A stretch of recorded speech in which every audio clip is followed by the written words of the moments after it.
entrar na poética um pouquinho. Então, para quem chegou um pouquinho depois, o que a gente pensou aqui? Eu tentei caracterizar a infância em 3 aspectos, como noção, como categoria, como conceito.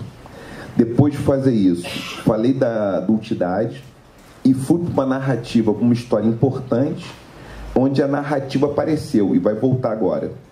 E já anunciei a narrativa brincadeira como características da infância, que são importantes. Características que se perdem. Então, ou seja, o brincar e o narrar, eles parecem cair no esquecimento. O que eu estou a dizer é uma hipótese filosófica, e a filosofia é meu porto de partida teórico, né? Minha formação em filosofia, uma especulação aqui, que a falta de narrar e a falta de brincar, elas produzem justamente matanças, morte, produzem toda sorte de mazelas que a gente vive do ponto de vista geopolítico, das relações com os outros, das relações difíceis com as pessoas. Com isso, não estou a dizer, e aí acho que o Freud tem razão, que o contrário disso é que todo mundo se ama e se abraça. A própria tecnologia do Ubuntu fala que não é bem isso, é uma outra coisa. Falando sobre o poder, então, eu vou à poética da infância, que é a provocação, que é a cara do evento, é a cara desse encontro, e aí a responsabilidade que me fez voltar a estudar algumas coisas, né? Estava relendo Aristóteles, relendo um monte de coisa, para poder retomar. A gente falar de poética, então falar de poética é falar disso aqui, de imitação. Imitação em catarse. A grosso modo, quando a gente fala em poética, o Aristóteles tem um texto clássico, que é a chamada Poética, em que ele fala de várias artes, tragédia, comédia, tudo que ele conhecia como arte, e como arte tem a ver com imitação. Ele está brigando com Platão, que é um filósofo que era contra a imitação, que expulsou os poetas da República, e ele fala o seguinte: não, arte é isso, é imitar coisas, é dizer o que poderia acontecer, não é registrar o que aconteceu. E a gente vomita no final. A catarse é um vômito, a catarse é como se fosse uma embriaguez que depois de tudo ela expurga as coisas. Depois de imitar, depois de ver aquilo, depois de se compadecer, simpatizar com as coisas, a gente bota para fora. Então, falar em poética é falar de narrativa, em certa medida, é falar de percurso artístico, é falar do belo, é falar da contemplação, é falar da produção artística. Isso é falar de poética. Eu quero pensar a infância como uma protagonista da poesia, ou seja, falar de uma poética da infância, em que medida a gente pode pensar em narrativas que são poéticas, que provém da infância. As narrativas políticas, as narrativas de ódio, elas proviriam da adultidade. Eu estou aqui traçando aqui um roteiro para pensar a infância não como uma heroína, exatamente, mas como uma personagem que anima a vida, que torna possível a festa continuar, torna possível continuar a celebrar, trabalhar e celebrar, trabalhar e celebrar. Seria contrário da adultidade. Então, como é essa narrativa? Só que ela trata do universal. Isso é para Aristóteles. Eu estou pensando, então, o narrar como aquilo que o Ampatebá vai dizer que é fundamental. Depois a gente pode voltar para esse. Ampatebá, ele vai dizer uma coisa que eu estou pensando junto com ele, que a vida não deixa de ser um fenômeno narrativo.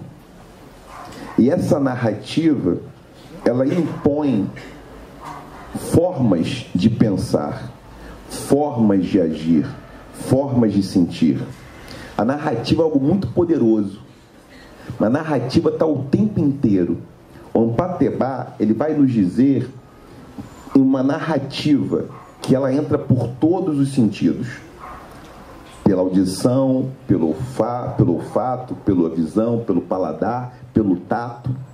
Ou seja, a gente narra o tempo inteiro. Ele fala do Mangala, que eu posso cheirar, posso ouvir, ou seja, a palavra, que é o narrar, ele pode falar assim, ele está presente em tudo. Vou fazer aqui uma digressão rápida.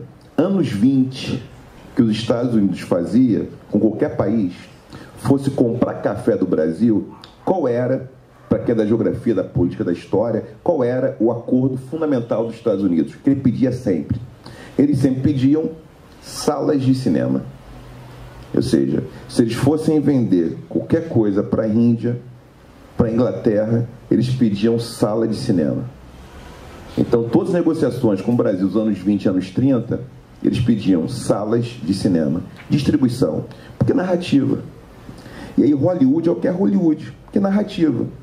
Então, do ponto de vista político, essa narrativa, que obviamente fez os heróis com rostos quadrados e os vilões com rostos com queixos mais pontiagudos, tem uma narrativa estética, e fez as mulheres mais sensuais com uma distância do quadril para a cintura de 0,8, isso é uma narrativa.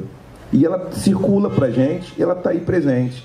Então, óbvio, todos os heróis de Hollywood, os caras têm rostos quadrados, quer dizer, tem até como sintoma de masculinidade.